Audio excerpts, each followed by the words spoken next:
कि दाई आई घुट्टी प्याई माता गोद खिलाया, और तू ही तो छोड़ दिया तू चला अदम किस राह। कहते हैं 12 वर्ष खेलते बीता, पहले पढ़ाई नहीं थी, शिक्षा नहीं थी, और फिर लीना ब्याह करा, छोटी उम्र में विवाह कर देते थे। 12 वर्ष 12 वर्ष खेलते बीते, फिर लीना ब्याह करवा, फिर तरुणी नारी युवा स्त्री और बिना गरबारी और चाल्या मूल गवा।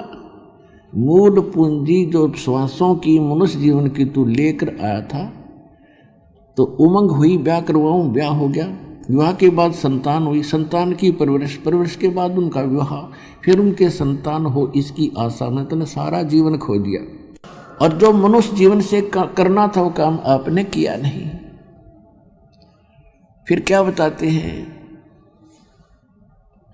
जो दिन आज सो कल नहीं रे, और आगे फिरो धर्मराय।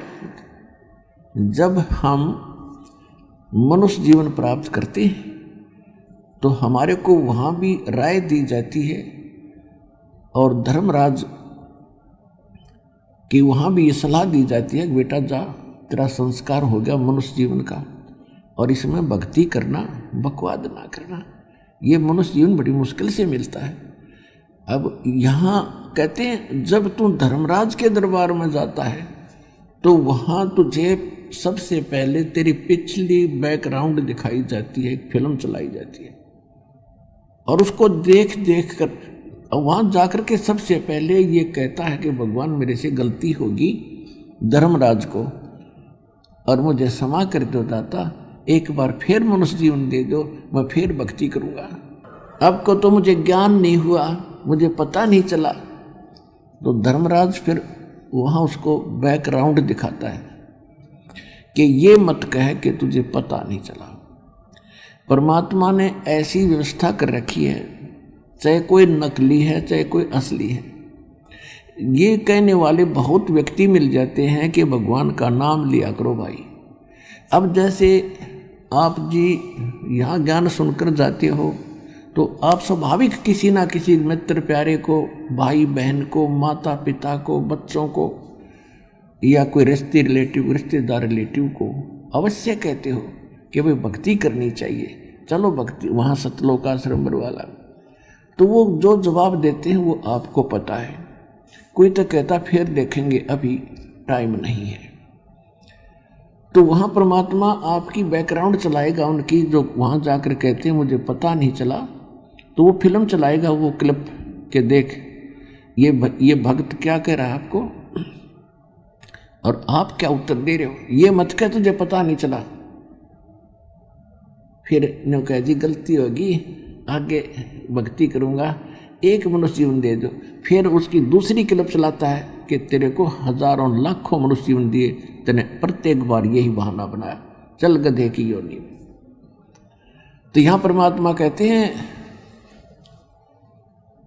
कि जो दिन आज सो कल नहीं रे।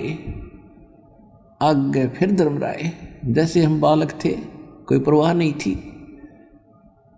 और उसके बाद युवा हुए, धरती तोली, और फिर वर्द हो गए, उठ के बैठा भी ना जाता, बैठ के उठा भी ना जाता। तो कितना परिवर्तन तो यहाँ हो गया। कोई रोग से पीड़ित, कोई किसी कारण से, कोई मानसिक टेंशन से, तो कहाँ गए वो सुख जिनको तू सुख मान रहा था।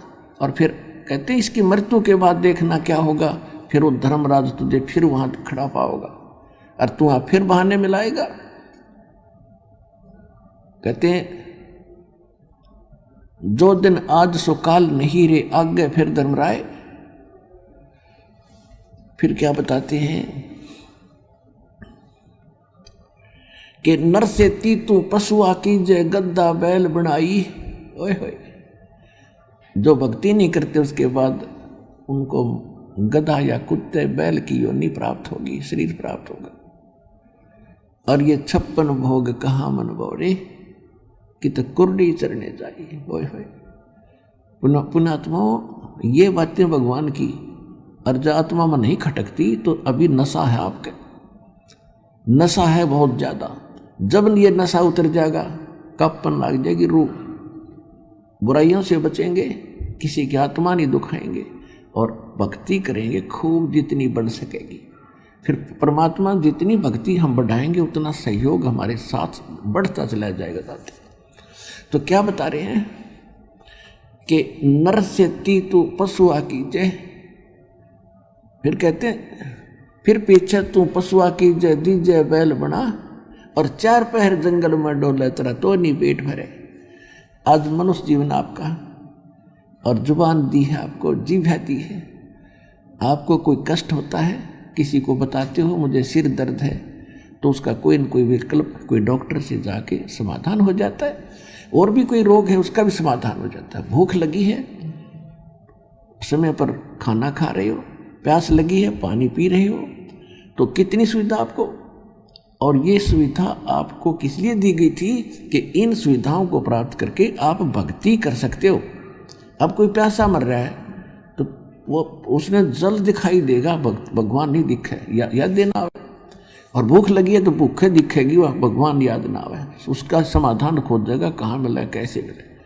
तो इस परमात्मा ने इसलिए जैसे गर्मी है, सर्दी है, ओले गिरते हैं, तूफान आते हैं, उसके लिए आपको बुद्धि दी हमारे को कि कोई झोंपड़ी डाले, इस प्राकृतिक आपदाओं से बचने की बुद्धि दी हमारे को। तो हमने फिर केसान शुरू कर दिया, कोठी गाड़नी शुरू कर दी, बगले बनाने शुरू कर दिया। अरे ये तो एक झोपड़ी गाड़नी थी, टाइम पास करना था थोड़ा सा। अरे इसमें बकवास भागी, ये बिना ज्ञान के चल पड़े हम कुमार्ग पर जा रहे हैं, सुमार्ग पर नहीं आ रहे। तो अब सुमार्ग पर लाने के लिए भगवान के विधान को हमने फिर से जानना होगा। और वो सत्संग से जाना जा सकता, सतगुरु ही बता सकते हैं। ये नकली संत आज तक हमें नहीं बता सके भगवान के विधान को, ना हमारे हृदय में बता सके, क्योंकि ये स्वयं भ्रमित है, ये स्वयं माया के पुजारी हैं।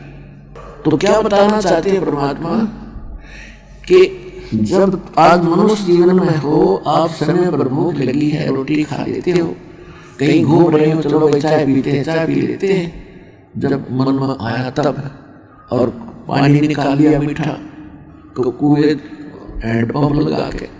तो ये सुविधाएं किस लिए दी थी परमात्मा ने कि महल मकान बढ़ाओ जिसा जिसके भाग्य में है। और पहले आप पिछला इतिहास देख लो, हमने खूब देखे हमारे, यानी हमारे परदादे तो झोपड़ियां रहा करते थे। दादाजी ने थोड़ी बहुत मकान ईंटों की बना लिया था, फिर दादाजी ने बना लिया, जैसी सुविधा होती कोई दिक्कत नहीं। लेकिन उसमें भक्ति भूल गए, सबसे बड़ी भूल गलती यह बताई भगवान ने। और हमने ये रीस नहीं करनी, ये होड़ नहीं करनी है कि किसी ने 2 कोठी गाड़ दी मैं भी 2 बनाऊं, नहीं। ये तो अभी आप इस मार्ग पर चले हो, पहली कक्षा के बच्चे हो, कोई दूसरी कोई तीसरी का, भी धीरे धीरे सेट होगा। क्योंकि हम घना उसमें अवाम उठ गए, थोड़ी सी शिक्षा अंग्रेजी बोलनी सीख ली, और इसमें तो थोड़ा बहुत पद मिल गया कि काम अहंकार हो गया। इस सत्संग में जीव की औकात बताई जाती है, तेरी क्या बुनियाद है, तेरी क्या स्थिति है, और ये गलती किस किसने की, जिनको आगे क्या दुष्परिणाम मिला। रावण जैसे चले गए, जिनकी सारे सोने की लंका थी, राजा था, सूरवीर था, लाखों बेटे थे। आज तो किसी के 2 बेटे हो जाए, दोनों नौकरी लाग जाए, धरती तोलता चलता दिखेगा। अरे कोई बात हुई, कलकत्ता बनकर उसी गली में फिर बैठेगा करके कुत्ता बन के। तो ये स्थिति उस जीव की औकात सत्संग से बताई जाती है, तो भगवान का दिया ज्ञान है, ये किसी डूम बांटेगी नहीं। तो इसको आपने मानना पड़ेगा, और नहीं मानोगे तो कष्ट इतना हो जाएगा कि आपके बर्दाश्त से बाहर हो जाएगा। और ज्ञान होने के बाद कौन विषय रखा होगा, तो ये ज्ञान कराया जाता है सत्संग से। तो क्या बता रहे हैं कि अब आप अपनी सुविधा बनाओ, कोई मकान डाल लिया, भक्ति कर रहे हो, और बाहर बैठे हो जंगल में, वृक्ष के नीचे, तूफान आ गया तो भक्ति नहीं कर सकते, इंतजार रहेगा कब रुके। गर्मी है, गर्मी दुखी करेगी, सर्दी है, सर्दी दुखी करेगी, बैठा बैठा कांपे जाएगा, भक्ति होगी। तो इसलिए परमात्मा ने सुविधा दी, अकल दी, थोड़े गर्मियों में गर्म कपड़े और सर्दियों में ठंडे कपड़े पहने, गर्मियों में ठंडे कपड़े और सर्दियों में थोड़े गर्म, यानी इस तरह अपनी सुविधा अनुसार अपना आप प्रोटेक्शन ऑफ बॉडी कर सकते हैं। और फिर जब हम नॉर्मल रहेंगे तभी भक्ति होगी। अगर कोई टेंशन है तो भक्ति नहीं कर सकते, कोई अभाव है किसी वस्तु का तो भक्ति नहीं कर सकते। तो परमात्मा आपको धीरे धीरे इस भक्ति, देखो पहले तो टेंशन है ही आपके, अब इसको शुरुआत करो, इन टैबलेट को शुरू करो खाना जो दास औषधि बता रहा है भगवान की। फिर धीरे ना चाहते हुए खाओ इसको, चाहे बेसिक टेंशन है तो भी इसको जरूर करते रहो साथ के साथ, दुखी सुखी थोड़ा बहुत करना शुरू करो। फिर धीरे धीरे वो टेंशन का इलाज इसी से होगा। अच्छा, जैसे हम तो इसलिए ये सुविधाएं परमात्मा ने अकल दी, ये बुद्धि दी, इसलिए दी थी कि आप इनको प्राप्त करके भक्ति कर सकते हो। खेती कर ली, अपनी फसल इकट्ठी कर ली, ठीक है, और फिर भक्ति करो, अपना बैठ के खाओ, अग्नि बोझ दो, इतना वो पक्का इतना, फिर अपनी भक्ति करो। तो इस तरह आप भक्ति करनी है और कर्म भी करना, कर्म करते करते भी भक्ति करनी है। ये ऐसा मंत्र है, ऐसा ध्यान है परमात्मा का कि आप काम करते करते नाम उठत नाम बैठत नाम सोत जागबे, नाम खाते नाम पीते नाम सेती लागबे। जैसे आप बस में बैठे जा रहे हो और 2 घंटे का सफ़र है, या ट्रेन में बैठे हो 20-20 घंटे लग जाते हैं मगर दूर से आते, तो उसमें कितना गजब का अवसर मिलता है आपको। बैठे हो बस में, ना किसी दूसरे साथी से घनी देर बतलावे, अपना मंत्र आपको दे रखे है, अपना बैठ के कुर्सी सीट पे और ला के कड़े कमर पे उसमें और मंत्र शुरू कर दिया अपना। ना नो देखते जाएंगे यूँ क्या आ गया, वो क्या आ गया, अरे कहाँ का रहने वाला है, क्या करता है, उड़े गप्पे मारे, या फिर कोई अपना गाना गुनगुनाने लग जाएगा, थोड़ा हंसी मिलाते हैं, या कोई और टेंशन रखेगा, ये करूँगा वो करूँगा। तो उस दौरान आपका सिमरन करे, और सिमरन से मान ले कोई उस बस के कारण कोई और दुर्घटना भी होनी हुआ भी टले, तो उस समय का हम ऐसे सदुपयोग करेंगे। अब शुरुआत में तो आपको इतना अभ्यास बनेगा नहीं, फिर आपको एक पल भी ना दिल लगे, जब भक्ति ना करोगे तो ऐसी स्थिति आ जाएगी। तो उसके लाने के लिए सत्संग सुनाए जाते हैं और आपको ये ट्रीटमेंट दिया जाता है। इसको शुरुआत करो, शुरू में चाहे थोड़ा भी बने, भजन शुरू कर दो, और फिर देखना ऐसी भूख लगेगी इस भक्ति की आपको, बस पूछो मत। तो उस समय आपकी आत्मा स्वस्थ हो चुकी होगी, जो भक्ति की चाह बढ़ जाएगी, आपके अंदर इच्छा बढ़ेगी। तो